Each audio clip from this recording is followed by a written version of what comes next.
अभी 2 दिन पहले ही नॉर्थ ईस्ट रीजन और उत्तराखंड के जो सिलीगुड़ी वाला एरिया है, सिलीगुड़ी वाला जो एरिया है, उसमें क्या है, भूकंप के झटके देखे गए हैं, जिसके कारण यह जानना बहुत आवश्यक हो जाता है कि ये भूकंप जो होता है ये है क्या। तो आइए जानते हैं। तो भूकंप जैसे भू प्लस कंप, तो इसके नाम से ही स्पष्ट हो रहा है कि भू भू मतलब भूमि, कंप मतलब कंपन, तो भूमि का कंपन करना ही उसको क्या बोलते हैं, हम भूकंप बोलते हैं। तो यह जो कंपन उत्पन्न होता है ये कैसे उत्पन्न होता है, तो यह जानते हैं। तो भूकंप जो हमारा लिथोस्फीयर होता है, जो हमारी लैंड होती है, उसके नीचे वाले एरिया में क्या होता है, अचानक से एनर्जी उत्पन्न हो जाती है। और जो एनर्जी उत्पन्न होती है वह किसके कारण होती है, वह कुछ तरंगे होते हैं जिनको हम क्या बोलते हैं, भूकंपीय तरंगे। वे कितनी तरंगे होती हैं, वे 3 तरंगे होती हैं। कौन कौन सी, पी तरंगे, एस तरंगे और एल तरंगे। पी तरंगे और जो एस तरंगे होती है वे जो हमारा लैंड है उसके नीचे उत्पन्न होती है, लेकिन जो एल तरंगे होती हैं वे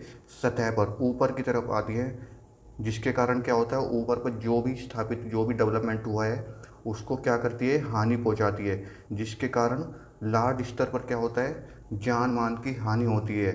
उसको ही क्या बोलते हैं, भूकंप बोलते हैं। भूकंप कि अगर पैमाने की बात की जाए तो उसको किसके द्वारा मापा जाता है, इसकी तीव्रता को किसके द्वारा मापा जाता है, तो इसका जो मापन किया जाता है वह सिस्मोग्राफ के द्वारा इसका मापन किया जाता है। और जो इसकी तीव्रता होती है, जैसे कि 3 से नीचे होती है और 3 से ऊपर होती है, तो अलग अलग पैमाने होते हैं। जैसे रिक्टर स्केल के द्वारा 3 से नीचे का मापन किया जाता है।